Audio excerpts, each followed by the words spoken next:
바로 죽음을 향해 달려드는 불나방처럼 바로 눈앞에 보상과 편안함만을 추구한 채 나 자신을 위해 사는 마음의 평온한 삶을 누리기 힘들어지는 것입니다. 안녕하세요. 건강한 하루입니다. 혹시 주변에 도박에 빠져 맨날 돈 빌려달라고 하는 사람이 있으신가요? 아마 그렇게 많지는 않을 겁니다. 그렇다면 주변에 스마트폰에 빠져 틈만 나면 켜서 뭐라도 보는 사람들이 있으신가요? 아마 나부터도 이미 그러고 있을 수 있습니다. 현대사회에서 스마트폰의 탄생은 엄청난 편리함과 간편함을 제공했지만 그와 반대로 많은 부작용도 함께 탄생하고 우리가 온몸으로 직접 겪고 있습니다. 스마트폰으로 주변 사람들에게 안부 전하고 유튜브나 인스타를 통해 필요한 정보 정도 수집하는 것이 어떻게 그렇게 안 좋은 것이냐고 생각하실 수도 있습니다. 오늘 이 영상 보시면서 자신의 상태를 점검하고 개선하여 건강한 정신 상태를 이룩하시기를 바라겠습니다. 우선 간단하게 저와 함께 서울대학교 의대정신과에서 개발한 스마트폰 중독 척도를 사용하여 자가 진단을 해보시죠. 1번. 하루에 스마트폰 사용하는 시간이 몇 시간인가요? A. 1시간 이하, B. 1시간에서 3시간, C. 3시간에서 5시간, D. 5시간 이상. 그리고 2번 문항부터 10번 문항까지의 답변 문항은 A. 전혀 없다, B. 가끔 있다, C. 자주 있다, D. 항상 그렇다입니다. 그럼 2번부터 2번 스마트폰을 사용하지 않으면 불안하거나 초조하다. 3번 스마트폰 사용 때문에 중요한 일이나 약속을 놓친 적이 있다. 4번 스마트폰 사용으로 인해 수면 시간이 줄어든 적이 있다. 5번 친구나 가족과의 대화 중에 스마트폰을 확인하느라 집중하지 못한 적이 있다. 6번 스마트폰 사용이 친구나 가족과의 관계에 부정적인 영향을 미친 적이 있다. 7번 스마트폰을 사용할 때 즐거움이나 만족감을 느낀다. 8번 스마트폰을 사용하지 않으면 불안하거나 초조한 기분이 든다. 9번 스마트폰 사용 시간이 점점 늘어나고 있다. 10번 스마트폰을 사용하지 않으려고 노력해도 실패한 적이 있다. 각 문항의 답변을 A는 0점, B는 1점, C는 2점, D는 3점으로 계산해서 0점부터 10점은 스마트폰 중독이 아닌 상태, 11점부터 20점은 스마트폰 사용에 주의가 필요한 상태, 21점부터 30점은 스마트폰 중독 가능성이 높은 상태, 31점부터 40점은 심각한 스마트폰 중독 상태입니다. 그럼 여러분은 어디쯤 계신가요? 심각한 스마트폰 중독 상태이신가요? 사실 중독 상태여도 상관없습니다. 정말 강력한 정신력을 갖고 있거나 효과적으로 대처하지 않는 이상 중독 상태에 빠질 수밖에 없는 수많은 유혹들이 우리 주변에 즐비하기 때문이죠. 훌륭한 요리를 만들려면 식재료의 효능을 이해하고 훌륭한 집을 짓고 싶다면 구조물들의 원리와 역할을 이해해야 하는 것처럼 스마트폰 중독이 어떻게 우리의 정신 상태를 헤집어 놓으며 어떤 메커니즘으로 작동하고 어떻게 우리가 대처해야 하는지 알아보겠습니다.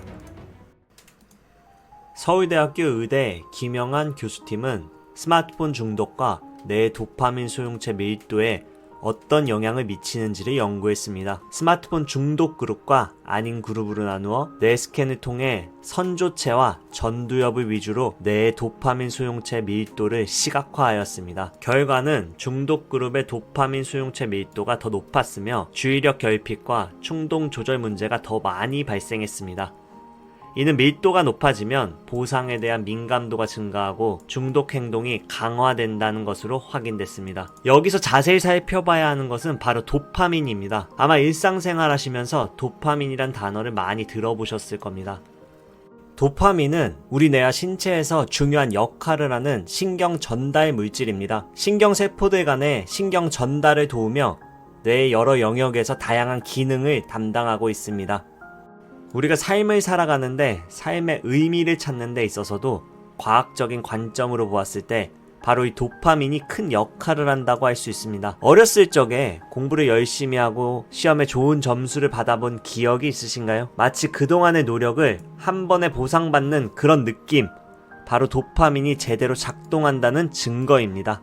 무언가 목표를 세우고 노력해서 결과물을 얻었을 때의 성취감이 우리 삶을 이루는 원동력이 됩니다. 이러한 보상 시스템의 개념이 도파민의 핵심 요소로 보상과 즐거움을 경험할 때 분비됩니다. 따라서 도파민을 얻기 위해 그 행동을 반복하려는 경향이 생기게 되고, 이는 학습과 목표를 이루기 위한 강력한 동기부여의 원동력이 되는 것입니다. 그렇다면 도파민은 좋은 것이 아니야? 라는 의문이 생기죠. 물론 좋다고 할 수 있습니다. 여기서 주의해야 할 포인트는 보상 시스템입니다. 마치 게임을 하다 보면 사람들이 버그를 찾아내서 더 쉬운 길을 택하듯이, 우리도 도파민을 얻기 위해 올바르고 정당한 루트가 아닌 더 쉬운 길을 찾게 되는 것입니다. 이것이 바로 즉각적인 보상입니다. 여러분이 등산을 한다고 상상해보세요. 1시간, 2시간 힘들게 올라가서 정상에 앉아서 좋은 풍경과 함께 시원한 물 한 잔 마시면 힘들게 올라왔던 노력이 보상받는 기분이 들 것입니다. 하지만 이제 막 등산을 하려는데 바로 입구에서 깨끗하고 시원한 약수터가 있는 것입니다. 물론 힘들게 올라가서 경치와 함께 마시는 물이 더 맛있을 수도 있지만 이런 생각이 스쳐 지나가죠.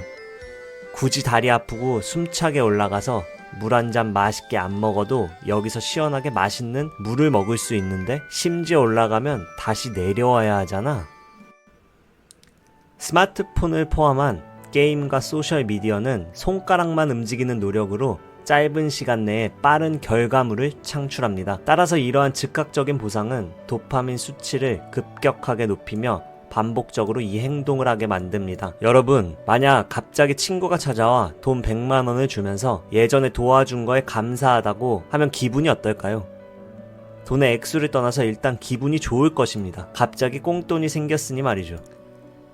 행동주의 심리학의 선구자인 스카너 박사는 그의 실험 스카너 상자를 통해 예측 불가능한 보상이 일반적인 보상보다 더 강력하다는 것을 증명했습니다. 그는 쥐를 대상으로 레버를 누르면 먹이가 나오도록 설정하되 보상의 주기와 양을 불규칙하게 변화시켰습니다. 일정한 주기로 먹이가 나오는 레버는 마치 사람이 아침, 점심, 저녁을 먹듯이 레버를 누르지만, 먹이의 양과 종류가 불규칙하게 나오는 레버는 더 자주, 더 열심히 누르는 것을 발견했습니다. 도파민은 예상치 못한 보상에 더 많이 분비됩니다. 이 실험과 마찬가지로 우리가 유튜브의 쇼츠나 인스타의 릴스를 볼 때 더 자극적이고 예상하지 못한 그러한 영상에 더 끌리고 좋아요를 누르게 되며 틈만 나면 나도 모르게 다시 보고 있게 만드는 강력한 이유인 것입니다. 사실 이런 예측 불가능한 보상은 도박 중독에서 나타나는 전형적인 특징입니다. 도박은 그 말 그 자체 그대로 결과를 예측하고 아주 짧은 시간 안에 그 결과가 나타나며 그 결과를 예측할 뿐이지 사실 아무도 알 수 없기 때문에 앞서 말한 도파민을 과도하게 분출시키는 것입니다. 물론 스마트폰을 자주 한다고 해서,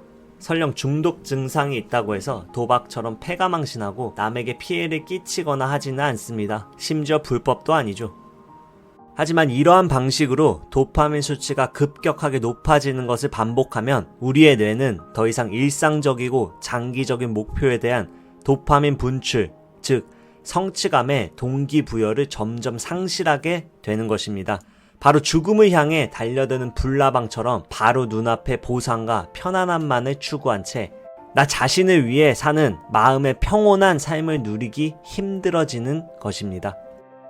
이러한 문제가 중요한 이유는 스마트폰에 낭비되는 시간도 시간대로 매우 아깝지만 지속적으로 중독 상태에 놓여 있으면 내 도파민 신경 회로망이 망가지며 이는 집중력 저하와 인지기능 저하, 충동성 증가와 같은 정신적인 문제로 이어지기 때문입니다.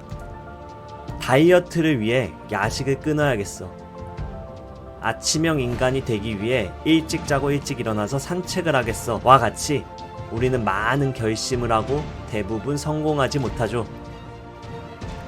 스마트폰도 이와 마찬가지로 그냥 안 하거나 조금 덜 하면 되는 것이 당연히 여러 방면으로 나에게 더 도움이 되는 것을 알면서도 행동으로 옮기지 못한 것에 어려움을 겪고 있습니다. 효과적인 스마트폰 사용과 이를 통한 건전한 정신건강을 이룩하기 위해 오늘부터 딱 2가지만 실천해 보시기를 강력히 추천드리겠습니다. 첫 번째는 스마트폰을 통한 업무, 할 일, 공부 등과 같은 일들을 하지 마세요. 업무 관련해서 메일이나 카카오톡에 일 처리가 필수라고 하더라도 그러한 모든 일들을 컴퓨터로 처리하고 꼭 해야 하는 일들을 컴퓨터로 옮겨 놓으세요. 만약 스마트폰으로 해야 하는 일들이 있다면 무의식적으로 그것을 핑계 삼아 휴대폰을 보게 될 것이고 다시 그 결심은 무산되기 마련입니다. 이렇게 하면 스마트폰으로 꼭 지금 당장 해야 하는 일이라는 것은 없다고 할 수 있겠죠? 친구나 연인, 가족한테 지금 당장 카톡 안 해도 대부분 큰 문제가 생기지 않습니다. 급하면 컴퓨터로 하면 됩니다. 그렇게 스마트폰 사용의 핑계를 줄이고 명분을 줄여나가 보세요. 그러면 그 전에 시도했던 스마트폰 하루 사용 시간을 점점 줄여나가실 수 있을 겁니다. 두 번째는 명상, 상상, 대화하는 것을 연습하세요. 갑자기 뜬금없는 소리냐고 하시겠지만 저는 첫 번째보다 더 중요한 요소라고 생각합니다. 여러분은 스마트폰을 언제 가장 많이 보시나요? 보통 내가 수업 중이거나 업무 중과 같은 무언가를 하고 있을 때는 당연히 누구나 잘 사용하지 않습니다. 스마트폰을 많이 사용하는 순간은 바로 짜투리 시간이죠. 그 잠깐의 틈을 마치 효과적으로 활용한다는 생각이 들기도 하고 더 나아가 그 잠깐의 시간에 스마트폰을 보는 것이 습관이 되어 안 보면 뭔가 뒤통수가 가려운 그런 느낌이 들기도 하죠. 그러한 시간을 이제 더 이상 스마트폰이 아닌 명상과 상상 혹은 자신과의 대화로 채워 넣어 보세요. 여러분 혹시 전철이나 버스를 타서 주위를 자세히 관찰해 보신 적이 있으신가요? 10명 중 7, 8명은 대부분 스마트폰을 끊임없이 보고 있습니다.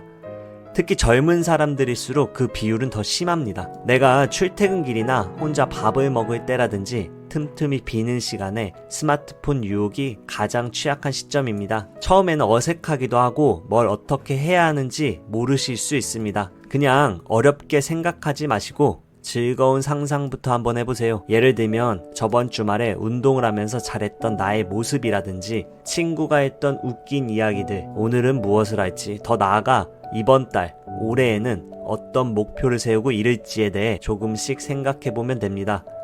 명상이라고 거창하고 어려워 보이지만 제가 말하고자 하는 명상은 이런 것에서부터 출발하는 것입니다. 우리 모두에게 공평하게 주어진 것이 하나 있습니다. 바로 시간이죠. 하루 24시간은 누구에게나 똑같이 존재합니다.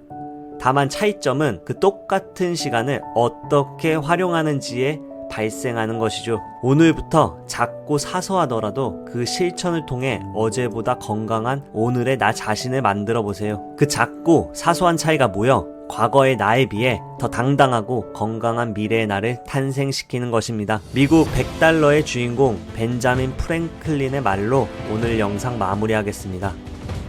잃어버린 시간은 다시 찾을 수 없다. 감사합니다.